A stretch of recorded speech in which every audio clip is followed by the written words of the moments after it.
Hello viewers. Well, I wanted to put together a video on Switch 2.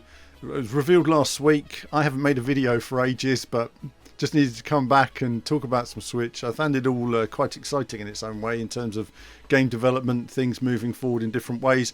In this video, I'm going to talk a bit about the hardware, a bit about the games, and particularly obviously racing games, being a racing gaming channel, and then I will talk about the game pricing and the issues around that in a separate video which will come up on the channel in the coming days. Probably record it directly after this, just to give you some thoughts. This is raw, unedited, I haven't scripted any of this.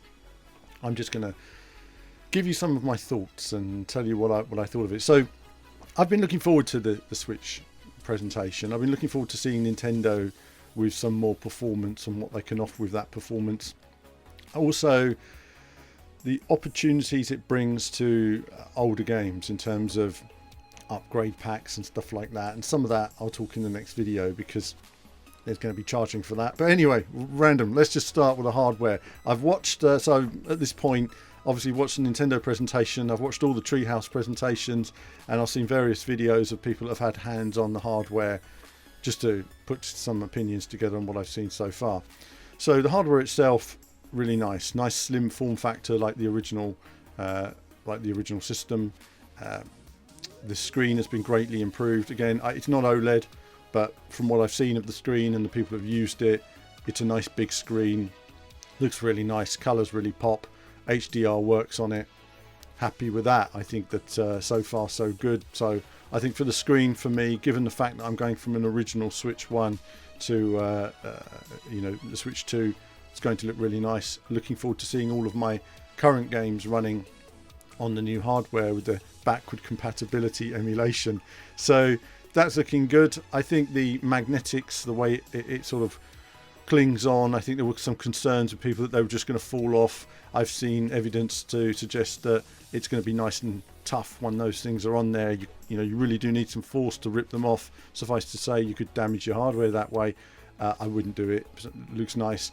The sort of Joy-Cons themselves they've got analog buttons now, slightly bigger sticks, good for my giant hands. So I think that will work well in terms of form of comfort. A slightly bigger screen. The bigger screen really helps with resolution. The higher the resolution in the game, the bigger the screen really works to help with that detail and bringing that detail out. And I think the 1080p screen, which is all you need in a handheld, looks great. And of course, one of the new features for the Joy-Cons is a mouse option, which could be really good for certain FPS shooters, on different on-screen sort of art titles, shooting titles, general navigation. It's going to be quite interesting to see the little Mario games where Nintendo find new uses for mouse control, and how effective they work just on your legs or something, or whether you always need a table to rub it on and see how effective they are and how well included in games. But still nice to see innovation from Nintendo, just trying to do something new with this tiny handheld hardware. In terms of the look of the hardware, in terms of the different features that it has, really nice. The docked, it has 4K, there's the fan, has power improvements there as well. I'm very impressed with the hardware. I think they've really pushed the hardware really nice. I mean, I don't have all the specs. I had a quick look, but specs are irrelevant. What's really relevant is how it performs, the software libraries, how it's supported, how it supports developers, and what it enables them to achieve. And in that sense, so far so good. Looking really good there.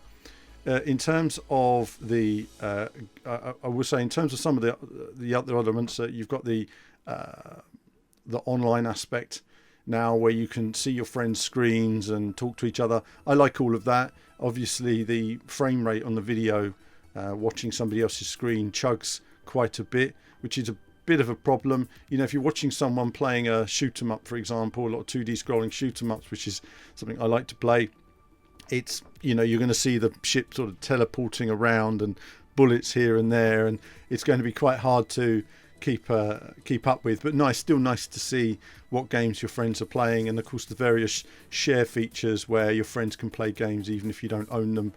I think that's a really nice feature to bring to the console. And I genuinely like the fact that Nintendo have been all about multiplayer really since the N64. If you think about it, with the 4 ports on there, getting 4 friends into a room is a lot more difficult now than it was then. A lot of people are at home, so they're trying to bring that feeling of being in a room with your mates by setting up your webcams and having those sort of parties, I guess, that many of us experienced during the world of COVID when we were doing our online pub drinks or something, because we couldn't actually go to the pub. So I think that's all nice. In terms of the games, obviously the big one being marketed is Mario Kart World Tour. How do I feel about it? Firstly, obviously visually it's very nice in terms of the detail. I'm not so keen on the art direction. The colours look there's a very pastel-y, very misty look. There's not a real defined colour there. And I saw a comparison on Nintendo Life where they showed Mario Kart 8 and the World Tour, and you can see, despite the drastic power, performance and other details, that the colours have been toned down.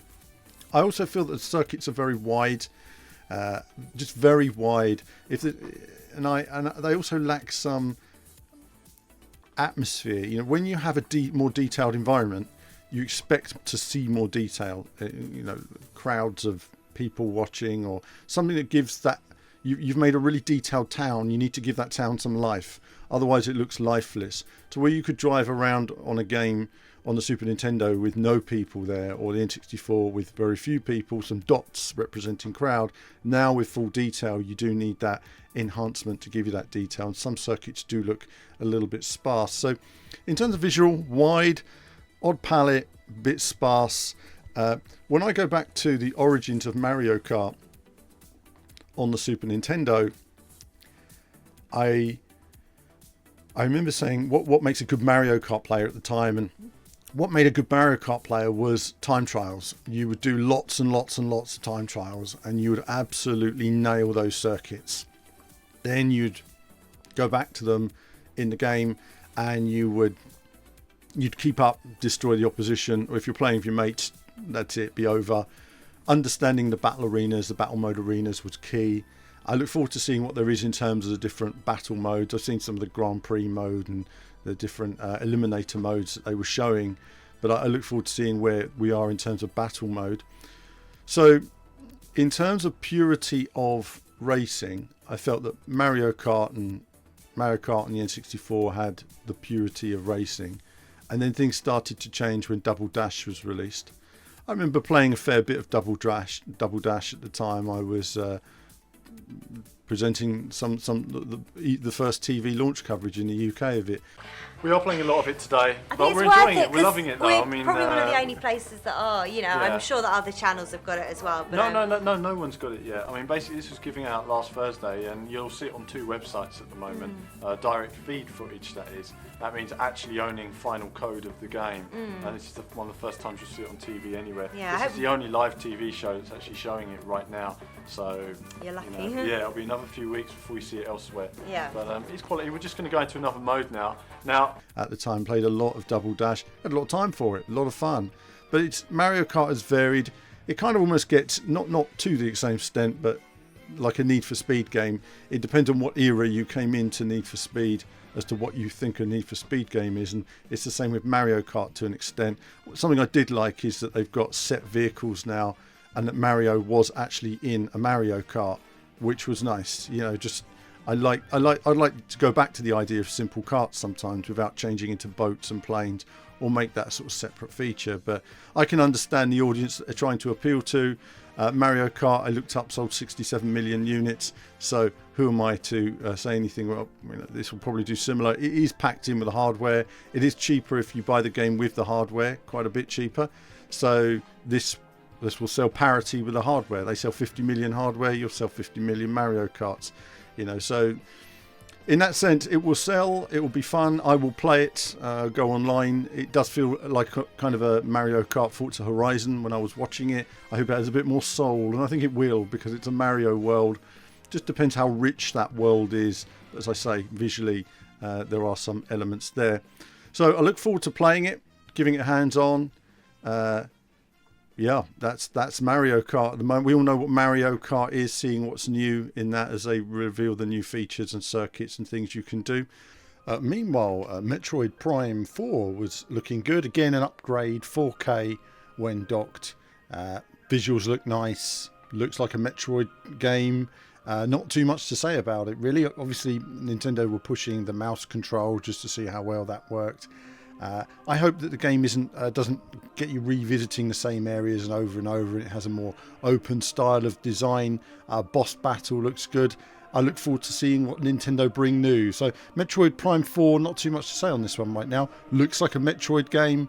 Looks good. Nice new spot effects. Again, 4K, very nice. And looking forward to seeing where this one goes. Donkey Kong was also shown. I have to admit, when I first saw it, I didn't know really what I thought of it. You've got this sort of very over-expressive Donkey Kong now. The colours, a very odd use of colour in the game as well.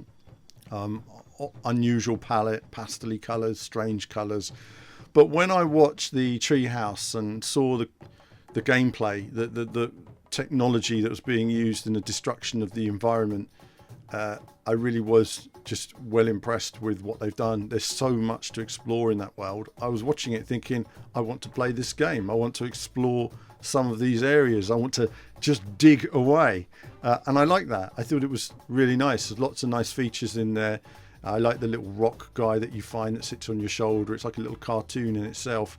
So much work has gone into that game. I found myself marveling at little features here and there. You know, often when I'm testing a new racing game, I'll say, look at that foliage, look at that tree, look at that rock face. I appreciate the little details, the details that there's this guy in the art office or programmer somewhere, and they've done something to make something work. You know, I remember meeting a chap who did the blow-up arms of a guy on, what game was it? Dirt 2, it must have been. Dirt 2 years ago, was it? Dirt 2 or Grid? Grid. It was Grid and Dirt he worked on. And he did this blow-up arm. It's just something he did. I met this guy and just love these little features that you notice in a game and say, I love that. And there's lots of foliage and details and textures and technologies that are featured in this. I even like the way they've assigned how hard material is. You know, if you throw mud, it will stick to the wall. If you throw a rock, it will break something open. If you spin on a hard rock, it will keep going. Obviously, it will wear away and take longer to wear away. So learning the materials in the environment, how that's been put into the game, and to see it running at this frame rate, this texture detail, tremendous. So that really shows what Nintendo can do with the hardware. It shows what the hardware can do, and it shows how cheaply a lot of conversions are made to the hardware. You know, there's no excuse that you can't get your game working on hardware like this. No excuse for most games now. Developers really do need to raise their game in preparing their titles and optimizing them for this hardware. So looking good. I like what I've seen there. It bodes well for the future. I would personally love to see Star Fox return. I would like to see a remaster of the original Star Fox.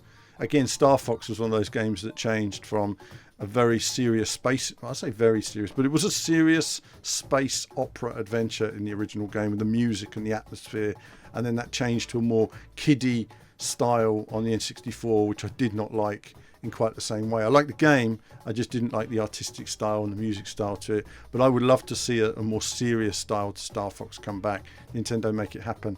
Right, so that's stuff on that. I'm looking forward to how the Pro Controller works, other stuff.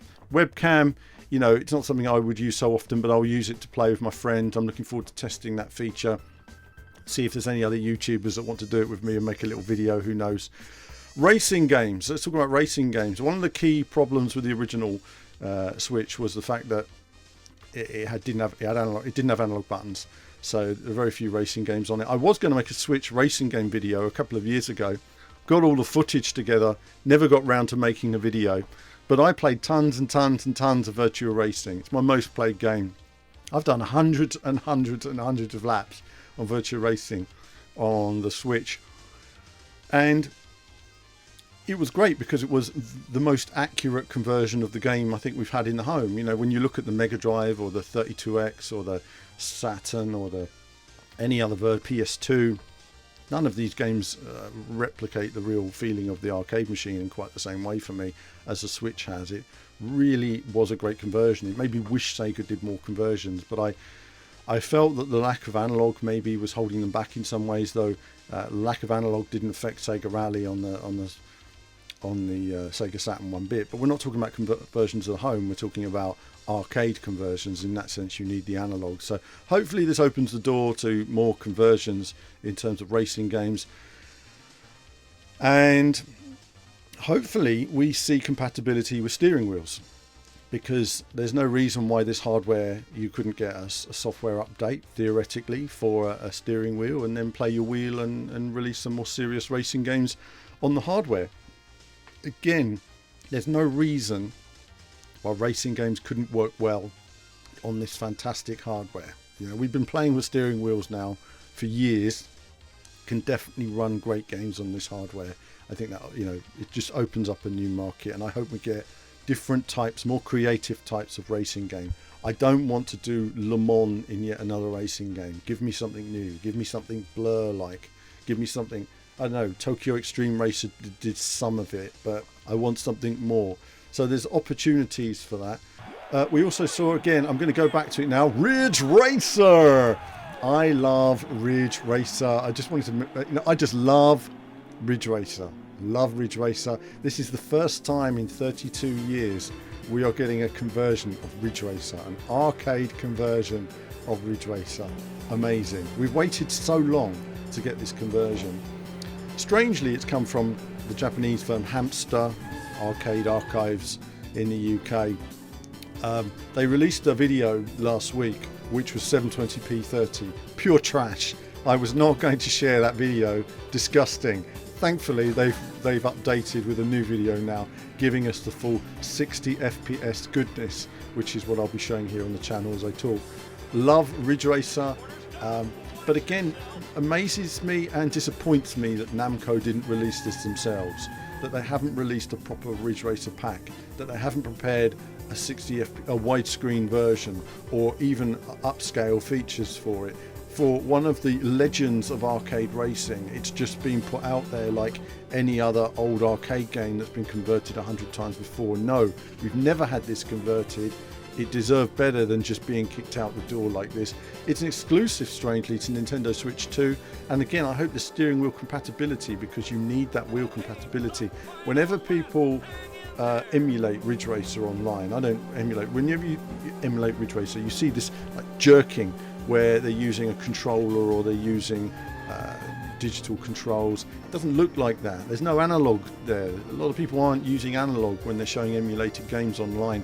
Honestly, I've watched so many of these racing games, people playing Scud Race or Ridge Racer or Dirt Dash or whatever they're playing, or that hasn't been converted to the home, and it's like jerking around everywhere. And I think to myself, this is not accurate. This is not what the arcade game looked like. This is trash to me. I need analog. I need the real feeling of what the arcade game is all about. Ridge Racer, #1 purchase, day one. Forget everything else. This game's awesome. And look at those graphics. There's no blurry or color issues or anything like that. Nice, rich color palette. Nice, clear visuals. 32 years ago, we thought this looked like real life. Real life, I tell you. Real life. Amazing. So I'm going to be doing 10,000 laps on this game. It's only got 1.5 tracks, to be fair. Doesn't matter. 1.5 tracks of pure perfection. Perfection. Of driving around a city with lovely blue skies. It has a great vibe. Awesome music. And there's always optimums to bring out of your lap times of these different cars. I've driven all the different cars. There's always moments there where you're trying to find a bit more time, find a new opportunity. The complexity of the course, the bumps, everything about it, the way it took gaming forward. Oh wow. Just to think 2 years earlier I was playing this trashy Formula 1 game on my Amstrad, and to move from trashy 2D F1 to Ridge Racer is just the mind just explodes. It's almost incomprehensible. So Ridge Racer, Mario Kart, Ridge Racer. We got Fast. I can't remember right, you know what? I'm going to find it right now. Fast RMX, isn't it? What's the sequel called? I can't remember what the sequel's called now. Right, I'm going to find it. Hello viewers. Well, Fast Racing Neo was shown at Gamescom and again at the EGX show recently. Coming out for Wii U, it's a cross somewhere between Wipeout and F-Zero with some novel ideas in terms of track design, but also in terms of the way you change the thrust colour of your craft to benefit from certain speed areas. Novel way, novel approach, interesting to see how they've combined the genres. Let's see what the developer had to say. Hi, I'm Martin Sauter from Shin Multimedia. I'm the art director of this game you see here. It's a fast racing game and it's going to be out in December. Please check it out. Okay, back. There we are. Fast Fusion. That's it. Fast Fusion. I was well impressed with what they managed to achieve on the original Switch years ago. It's a fantastic game, and I didn't get to play it because I missed out on it at launch, and I tend to play games a lot at launch. I never got to play it as much as I would like. You know, unfortunately, because I'm testing new games, I'm moving on to the next game, the next game, the next game, new preview, and sometimes I like to spend more time on some of these. And with streaming, sometimes when you're doing streaming, some of these games aren't necessarily massively popular for people to watch you playing online, or they don't look as good for other people to watch as they feel. I mean, I did quite a few videos on Redout and they just didn't do very well, even though I loved playing Redout. It's just one of those things. So, but anyway, the fact is Fast Fusion's coming. That's going to look good as well. Great on a control pad. So, racing games. I'm looking forward to seeing how racing games perform on the system. I think that there's great opportunity, but games need to be optimized. And when you see a game running at 30 FPS or chugging along, the developer needs to do better. There's plenty of opportunity to get those games working, but I really hope we do get, with Ridge Racer and Hamster Arcade Archives moving on to that, let's hope we get the Ace Driver, Dirt Dash, you know, Cyber Commando games, all these other games that were released by Namco on System 22, Super System 22, all those boards. I hope we get more from Sega in terms of the Model 2B, 3B, whatever boards, all that era, because getting Sega Rally, Arcade Perfect and Indy 500 and lots of other titles, and let's hope somebody eventually gets the license to bring back Outrun as well, Outrun 2. Love to see that back. Obviously Ferrari will probably charge a fortune for it, but it would be nice to see it. So Switch 2, lots of good games on the way. So Fast Fusion takes me neatly to F-Zero, which is one of the other big exciting moments of the GameCube. Love F-Zero, played that a lot on TV years ago. I complete Master Mode every single time. I could complete Master Mode and get it all done. I couldn't do it now to save my life, but the fact that now we've got it in widescreen, HD, it's making me want to pay for Nintendo Online. But you know, it's such a good game. Everybody should play F-Zero GX. So many great games on the GameCube. I'm pleased more people are seeing these games and playing these games now. I hope they are able to add widescreen options and improved widescreen options to some of these games. Some of them did sort of stretch the game a bit rather than render extra pixels.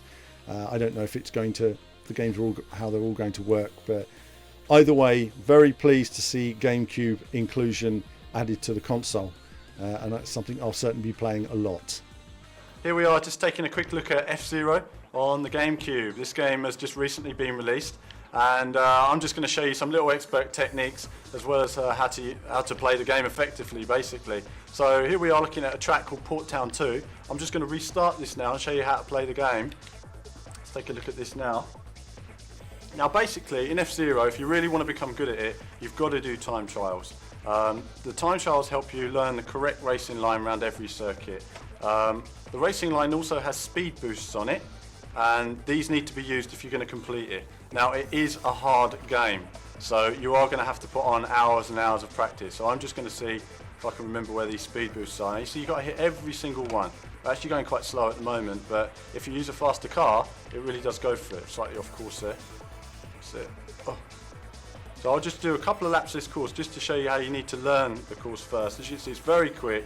I tend to drive from inside the car, much similar way as Wipeout. I just find I get a better feeling from the car from inside.